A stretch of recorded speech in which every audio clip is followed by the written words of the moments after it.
কেমন আছো বন্ধুরা? আশা করি সবাই খুব ভালো রয়েছো।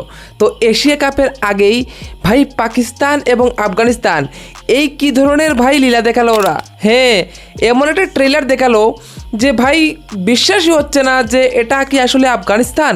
হ্যাঁ ভাই, একই ম্যাচ দেখলাম ট্রাই নেশন সিরিজের ভাই ফাইনালে আমরা দেখতে পাই আফগানিস্তান মাত্র 66 রানে অল আউট হয়ে যায় এবং অন্য দিক থেকে বাংলাদেশ কিন্তু ভাই মুস্কি মুস্কি হাসছে এবং বলছে পাকিস্তানকে এবং সাথে আমি মনে করবো জিম্বাবুকে যে ভাই তোমরা একটা ভালো কনফিডেন্স দিয়েছো আমাদেরকে।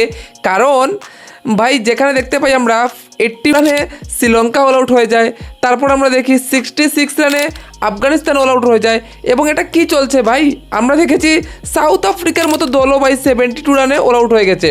তো এটা একটা চলছে ভাই, আজব একটা ব্যাপার চলছে।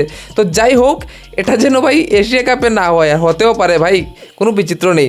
ঠিক আছে, তো দেখতে পাই আমরা কি যে পাকিস্তান এবং ভাই আফগানিস্তান মানে কি বলবো একটা জমজমাট ফাইনাল ভাই। এক ধরনের মনে হচ্ছিল যে কে জিতবে ভাই। সেই ট্রাই নেশনের ফাইনালে প্রথমত আমরা দেখতে পাই যে ভাই পাকিস্তানের শুরুটাও ভালো হয়নি, কারণ প্রথম ওভারেই আমরা দেখতে পাই ফারুকি ভাই উইকেট তুলে নেয় এবং পাকিস্তান বেশ চাপে ছিল এবং একটা চাপা ব্যাটিং আমরা দেখতে পাই যে ভাই পাকিস্তানের তরফ থেকে। হ্যাঁ, তারপর আমরা দেখি পাওয়ার প্লেতে আর উইকেট পড়েনি, কিন্তু সেইভাবে রান তুলতে পারেনি এবং ওই মাঠে ভাই রান তোলাটাও খুব কঠিন ছিল, যার জন্য ওরাও বুঝে শুনে খেলছিল।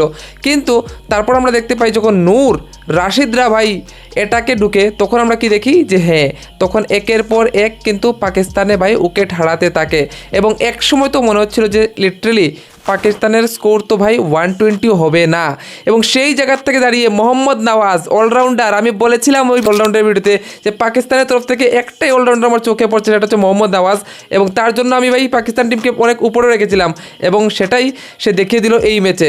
হ্যাঁ ভাই, ব্যাট হাতে যে 25 রান করেছে সেটা কিন্তু অনেক বড় একটা বুস্টার দিয়েছে, কারণ একসময় মনে হচ্ছিল যে ভাই 100-র কাছাকাছি যদি পাকিস্তান ডের হয়ে যেত তাহলে হয়তো এই রেজাল্টটা দেখা যেত, কারণ সাইকোলজিক্যাল একটা ব্যাপার রয়েছে। ঠিক আছে, এবং আরেকটা ব্যাপার আমরা জানি যে আফগানিস্তান কিন্তু ওই চেজ ভালো করে না। আফগানিস্তানের মেইন শক্তি হচ্ছে বোলিং, অর্থাৎ যদি প্রথমে তারা ব্যাটিং করে তাহলে যা রানই লাগুক না কেন বোর্ডে সেটা নিয়ে তারা লড়তে পারে।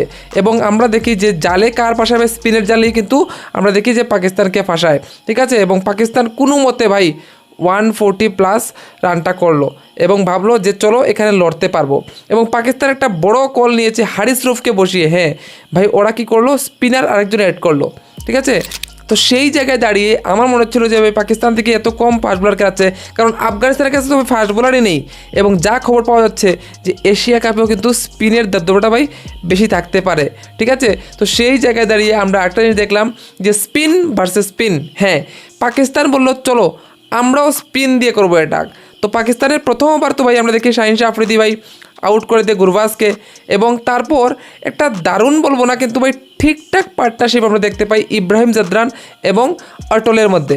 তো সেই সময় আমরা দেখতে চাই ঠিক আছে ভাই 144-এর জন্য ঠিকঠাকই পার্টনারশিপ চলছে, এবং আমরা কি দেখি যে 28 রান পর্যন্ত ভাই সুন্দর একটা পার্টনারশিপ চলছিল, এবং সেখানেই আসে একটা বড় স্পিড ব্রেকার, এবং সেই স্পিড ব্রেকারে পুরোপুরি ভেসে যায় ভাই কে, হ্যাঁ আফগানিস্তান। মাত্র 5 রানে 5টা উইকেট হারিয়ে নেয় ভাই আফগানিস্তান, অর্থাৎ 28 রানে তার দ্বিতীয় উইকেটের পতন ঘটে।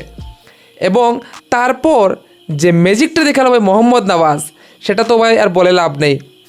এবং সাথে আমরা দেখি পুরো স্পিন অ্যাটাক ভাই, পাকিস্তানের স্পিন অ্যাটাক কিন্তু এত ভালো ছিল না, কিন্তু তারপর আমরা দেখতে পাই ভাই মুকিম হোক, আবরার হোক অথবা সেম আইয়ুব উইকেট পায়নি, কিন্তু সেও কিন্তু প্রচণ্ড ইকোনমি বোলিং করেছে। এবং সেই জায়গায় যারা ভাই স্পিন বোলার প্রডিউস করে তারা নাকি স্পিন খেলতে পারলো না, স্পিনের সামনে ভাই হাত পাও খাড়া করে বলছে আমাদের দ্বারা হবে না। তো এটা এও পার্ট টাইমার স্পিনার বা এই কোয়ালিটির স্পিনারটা ভাই, আফগানিস্তান যে কোয়ালিটির স্পিনার খেলে লিটারেলি, তো সেই কোয়ালিটির স্পিনার তো ভাই ছিল না পাকিস্তানের কাছে। কিন্তু তারপরও মাত্র 66 রান, তাও তো ভাগ্য ভালো 66 হয়েছে। আমার তো মনে হচ্ছিল ভাই 40-র ভিতরে কারবার শেষ হয়ে যাবে, কারণ একসময় মনে হচ্ছিল আফগানিস্তান ভাই আরামসে জিতবে। কিন্তু মোহাম্মদ নওয়াজের সেই 2টা ওভার ভাই, একটা হচ্ছে গিয়ে পাওয়ার প্লের লাস্ট ওভার এবং তারপরের ওভারটা আমরা দেখতে পাই কীভাবে বোলিং করে, এবং পুরোপুরি আমরা দেখি যে ভাই পাকিস্তান আফগানিস্তানকে ভাই প্রেশারে ফেলে দেয়। এবং প্রেশারে বিশেষ করে চেজিংয়ের সময় বোলিং হাতে দিয়ে দাও, প্রেশারে ওরা ভালো করে নেবে। একটা ম্যাচ ছিল শুধু ওই অস্ট্রেলিয়ার সাথে ম্যাক্সওয়েল ম্যাচটা জিতেছিল, এছাড়া ভাই বোলিংয়ে কিন্তু ওরা অনেকগুলা ম্যাচ আমরা দেখেছি যে প্রেসার সিচুয়েশন থেকে কিন্তু বের করে নিয়েছে, কিন্তু ব্যাটিংয়ে ভাই এরা পারে না।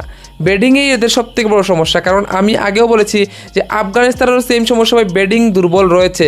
গুরবাজের উপর অনেকটা ভরসা করে ওরা খেলতে পারে এবং কিছুটা টু এন এক্সটেন্ট ভাই অটল হোক বা ইব্রাহিম জাদেন হোক, ওদের উপরই তাদের ভরসা।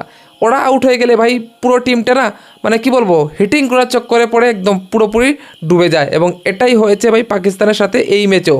পুরোপুরি হিটিং করার চক্করে পড়ে ভাই একদম ফিনিশ করে দিয়েছে, এবং পিছন থেকে ভাই হাসছে আমার মনে হচ্ছে ভাই বাংলাদেশ, কারণ বাংলাদেশ বলেছে ওই শ্রীলঙ্কাকেও আমরা হারিয়েছি, ওই পাকিস্তানকেও হারিয়েছি, আর যে টিমটা আমাদের জন্য ভাই খতরা হতে পারতো আফগানিস্তান, সেই টিমটার তো ভাই মেন্টালি পুরোপুরি ডাউন হয়ে আসছে। কারণ এত ভাই একটি হলো ট্রাই সিরিজ ফাইনাল, এবং সেই ফাইনালে পাকিস্তান এমনভাবে হারালো 66 রান অল আউট ভাই, 75 রানের জয়, 144 রানের ছোট্ট টোটাল থেকে ভাই 75 রানের জয়, সেটা কিন্তু পাকিস্তানের জন্য অনেক বড় জয় এবং অনেক বড় বুস্টার দেবে যে এশিয়া কাপে ভালো কিছু করার। হ্যাঁ, এশিয়া কাপে তো সেকেন্ড রাউন্ডে যাচ্ছে পাকিস্তান, প্রশ্ন হচ্ছে কি ফাইনাল খেলতে পারবে, ঠিক আছে? কারণ আমরা এখন যা দেখতে পারছি তো যে টিমগুলো রয়েছে, শ্রীলঙ্কাও ভাই কী আর বলবো, যদিও আজকের ম্যাচে আমরা দেখতে পাই যে জিম্বাবুর বিরুদ্ধে কিন্তু দারুণ খেলে এবং 192 রানের চেজ ভাই 14 বল হাতে থাকতে শ্রীলঙ্কায় করে দিয়েছিল, ঠিক আছে এই ম্যাচটাতে। তো সেটা বললে না ভাই, শ্রীলঙ্কার ব্যাটিংও এমন মনে হয় যে কোন দিন কোন শ্রীলঙ্কা আসবে কিছু বোঝায় না, তবে শ্রীলঙ্কার ব্যাটিংয়ে কিন্তু ভাই পাওয়ার আছে, এটা মানতে হবে বস। আমরা যদি এশিয়ার সবগুলো টিম দেখি তো শ্রীলঙ্কার টিমের ব্যাটিংয়ে কিন্তু পাওয়ার আছে বস, ঠিক আছে? বোলিংয়ে কতটুকু আছে দেখা যাবে সেটা পরে, কিন্তু ব্যাটিংয়ে ওদের পাওয়ার আছে। আমি বলবো ভারতের পরে ভাই ব্যাটিংয়ে পাওয়ার ওদের কাছেই রয়েছে। কিছু হিটার রয়েছে পাকিস্তানের কাছে, কিন্তু তারপরে বলবো যে শ্রীলঙ্কার ব্যাটিংটা কিন্তু ভাই সলিড দেখা যাচ্ছে। হতে পারে, ক্রিকেট কিন্তু অনিশ্চিতার খেল, তো যে কোনো কিছু হতে পারে। সাইড থেকে কেন বাংলাদেশ হাসছে, এটার একমাত্র কারণ হচ্ছে গিয়ে এটাই যে ভাই শ্রীলঙ্কা এবং সাথে ভাই তাদের দলেতে রয়েছে আফগানিস্তান, দুজনের মোরাল এখন ডাউন হয়ে এশিয়া কাপ শুরু করবে। অন্যদিক থেকে বাংলাদেশ কিন্তু মোরাল ওদের অনেক হাই, এখান থেকে শুরু করবে। এবার প্রশ্ন হচ্ছে এশিয়া কাপ বড় টুর্নামেন্টে বাংলাদেশ কেমন করে, শ্রীলঙ্কা কেমন করে, আর শ্রীলঙ্কা আমরা দেখছি প্রায় সময় ভালোই করে ভাই, আফগানিস্তান কেমন করে সেটা দেখার বিষয়। যে টুর্নামেন্টগুলো ছিল ওডিআই টুর্নামেন্ট, এতটুকুর জন্য ভাই টপ 4 থেকে বাদ পড়ে, এবং টি20 ওয়ার্ল্ড কাপে সেমিফাইনাল খেলেছিল। তো এই টিম কি আবারও এশিয়া কাপে জ্বলে উঠবে নাকি পারবে না, সেটা হচ্ছে সময় বলবে। কিন্তু তার আগে বলছি যে ভাই ম্যাচটা হয়েছে একদম ফাটাফাটি পাকিস্তানের তরফে। এবার দেখার বিষয় পাকিস্তান কি করে, কিন্তু পাকিস্তানের খেলা দেখে ভাই একদিকে আমি খুশি, কেন বলো তো? কারণ পাকিস্তান যে কোয়ালিটির ক্রিকেট খেলছে, হ্যাঁ ভাই ওরা টক্কর দিয়ে দেবে শ্রীলঙ্কাকে, বাংলাদেশকে অথবা আফগানিস্তানকে, কিন্তু ইন্ডিয়ার সামনে আসলে ভাই এই কোয়ালিটির ক্রিকেট নিয়ে ইন্ডিয়ার সামনে টিকা ইম্পসিবল, এটা আমি লিখে দিতে পারি ভাই, ঠিক আছে? তো দেখা যাক কি হয়, ঠিক আছে? ইন্ডিয়া ভার্সেস ভাই পাকিস্তানও তো আছে 14 তারিখে, তো দেখা হবে কী হবে। তোমাদের কি মতামত তোমরা অবশ্যই কমেন্টে বলে দেবে যে ভাই এই ম্যাচটা কী হয়ে গেল, ঠিক আছে? তো দেখা হচ্ছে অন্য একটা ভিডিও দেখার জন্য। বাই বাই, ভালো থাকবে, সুস্থ থাকবে, ঠিক আছে?